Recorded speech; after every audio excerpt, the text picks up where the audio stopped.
limiting reactants and percent yield. In this video, I'll be talking about the following topics. Limiting reactants, this can also be called limiting reagents.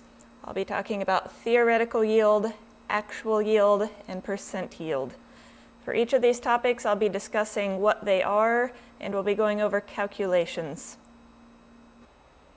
Limiting reactants, also known as limiting reagents. Let's talk about how to make a grilled cheese sandwich. If I were to write the recipe for how to make a grilled cheese sandwich in the format of a chemical equation, it would look like this. 1 slice of cheese plus 2 slices of bread to make 1 sandwich.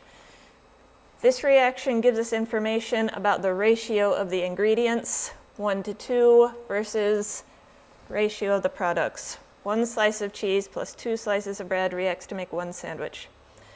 Now, imagine that we had some amount of these ingredients available, but they were not in this proper 1 to 2 ratio. Let's say we had 20 slices of cheese available and 28 slices of bread available. I want to do 2 calculations. I want to figure out what is the maximum number of sandwiches I can make, and I want to figure out which of these ingredients runs out first. So let's set up an equation. I'm going to start with my 20 slices of cheese, and I'm going to calculate the total number of sandwiches that I would be able to make utilizing all 20 slices of my cheese. So as you can see, for every 1 slice of cheese, we can make 1 sandwich. The way I would set this equation up mathematically is 20 slices of cheese times 1 sandwich divided by 1 slice of cheese. And you would calculate 20 times 1 divided by 1. We could make 20 sandwiches. Now, notice how I set up this equation.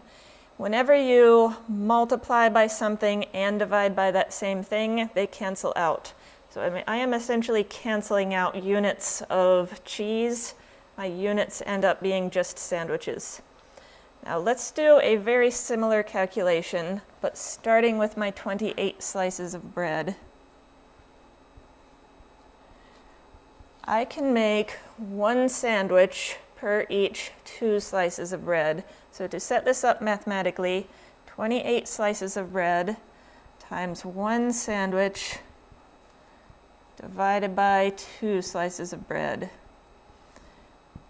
28 times 1 divided by 2 is 14. I have enough bread that I could make 14 sandwiches. Now, as you can see, cheese and bread, these were not in the correct ratio. The maximum number of sandwiches that I can actually make is whichever of these is lowest. In other words, I can only make 14 sandwiches. This is going to be called my theoretical yield.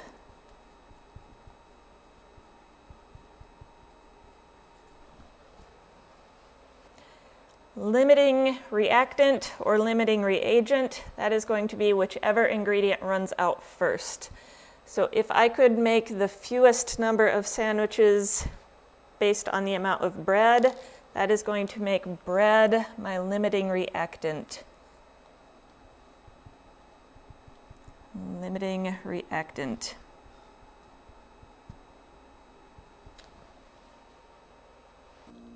The definition of limiting reactant is the reactant that runs out first. So in the case of our grilled cheese sandwiches, this was the bread. The bread ran out before the cheese ran out. So this was the bread. And the definition of theoretical yield: the maximum amount of product that could be produced if the limiting reactant is completely converted to product. So in the case of our grilled cheese sandwiches, this was 14 sandwiches. 14 sandwiches. We had enough bread to make 14 sandwiches. Once the bread ran out, it does not matter that we had more cheese left over. There was no bread for that cheese, so 14 sandwiches was the maximum amount that we could theoretically make. This is a practice problem for limiting reactant and theoretical yield. Identify the limiting reactant and determine the theoretical yield in grams. So our chemical equation is sulfur trioxide, SO3, which is a gas, so G in parentheses, plus water, H2O gas, reacting to make sulfuric acid, H2SO4, aqueous. Aqueous, abbreviated AQ, means dissolved in water. So you have 20.00 grams of sulfur trioxide and 10.00 grams of water. The very first thing we need to do is calculate how many molecules or how many moles of molecules we have for sulfur trioxide and water. So chemicals are generally measured in units of grams, which is a mass. These compounds have different masses. We need to take that into account, and we're going to have one additional step in this problem compared to my grilled cheese sandwich problem. So I'm going to start with my 20.00 grams of sulfur trioxide. 20.00 grams of sulfur trioxide. And I'm going to need to use the molar mass of sulfur trioxide, 80.06 grams per mole, to convert this into moles. So this number came from the periodic table. This would be the mass of sulfur from the periodic table plus 3 times the mass of oxygen from the periodic table. Now I want my units to cancel out. This is in units of grams per mole. My 20.00 grams is in grams. I am going to need to divide by this molar mass. Divide by 80.06 grams per mole. So what I have calculated so far gives me moles of sulfur trioxide. Moles is a certain quantity of molecules. What I want to know is moles of sulfuric acid. So if you do not see stoichiometric coefficients to balance an equation, you can assume that they are all 1. We typically do not write these ones. But for every 1 molecule of sulfur trioxide, we can produce 1 molecule of sulfuric acid. This is where you are going to start seeing the same calculation as the grilled cheese sandwich problem. I'm going to multiply by 1 mole of sulfuric acid. 1 mole sulfuric acid dividing by 1 mole of sulfur trioxide.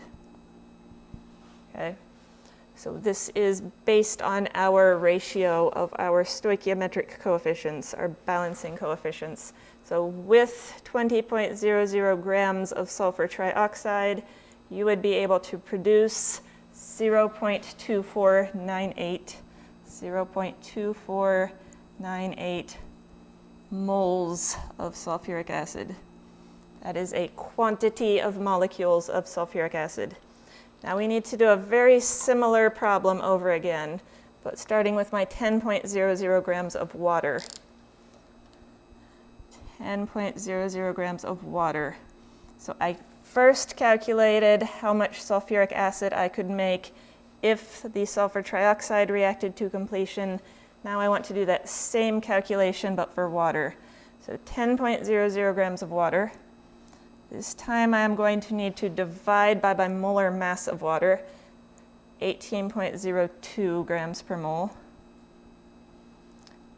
And this number is something you can calculate by looking at the periodic table. This would be 2 times the mass of hydrogen from the periodic table plus 1 times the mass of oxygen. And looking at how this equation is balanced, we can produce 1 mole of sulfuric acid per every 1 mole of water. So times 1 mole of sulfuric acid divided by 1 mole of water.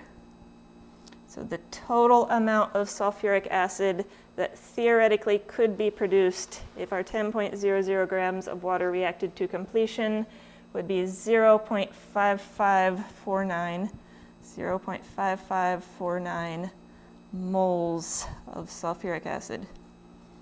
Okay, so our question was identify the limiting reactant and determine the theoretical yield in grams. So the limiting reactant is going to be whichever reactant ran out first. the amount of sulfuric acid that you could make, the maximum possible amount, is going to be whichever of these is lowest. That is going to be this 0.2498 moles. We're going to use this as a starting point for our theoretical yield. But because that is our lowest of these answers, that means our sulfur trioxide is going to be our limiting reactant. So our limiting reactant is sulfur trioxide. Now, the second part of our calculation was theoretical yield in grams. This 0.2498 moles of sulfuric acid, that is my theoretical yield in moles. I'm going to need to do a unit conversion to convert this quantity into grams. So let's convert our theoretical yield of 0.2498 moles of sulfuric acid into units of grams. Our question is asking for grams. So in order to do this, we are going to need a molar mass of sulfuric acid, which is 98.08 grams per mole. You could calculate this by looking at the periodic table. 2 times the mass of hydrogen plus 1 times the mass of sulfur plus 4 times the mass of oxygen, all from the periodic table. You would get 98.08 grams per mole. So our theoretical yield is currently in units of moles. I am going to need to multiply by this molar mass, 98.08 grams per mole. You are always deciding if you are multiplying or dividing by the molar mass based on what makes your units cancel out. This was in units of moles. We are going to need moles in the denominator. So here we are multiplying to get moles divided by moles. That's going to cancel out, leave us with units of grams. But this gives us 24.50 grams of sulfuric acid. And this is our answer for theoretical yield.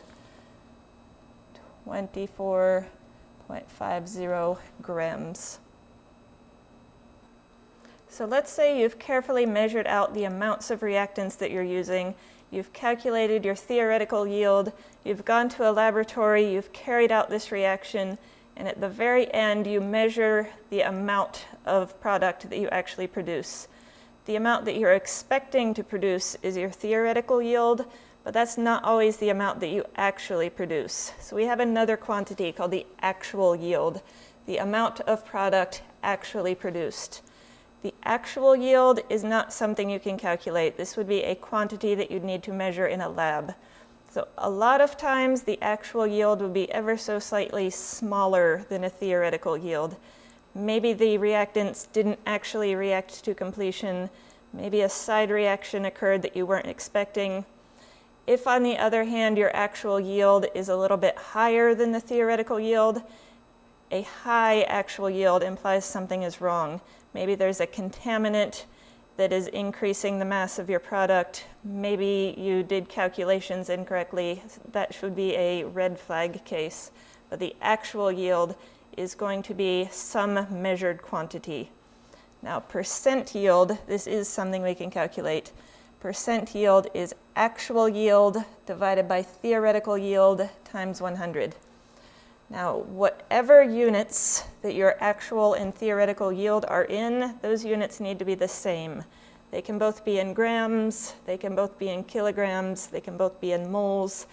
They need to have the same units. You want these units to cancel out so that your only unit is percent. This is an example problem for percent yield, and it is also a continuation of the previous problem. So the actual yield of sulfuric acid was 22.71 grams. Determine the percent yield. And in the previous problem, we found the theoretical yield was 24.50 grams. So what we need to do is plug our values into this percent yield equation. Percent yield equals actual yield divided by theoretical yield times 100. And remember that actual and theoretical yield always need to have the same units. So our actual yield, 22.71 grams, divided by our theoretical yield, our answer from the previous problem, 24.50 grams, times 100, to put it into units of percent. And we should get 92.69%. 92.69%. This is our percent yield. So the percentage of the theoretical yield that we actually produced was 92.69%.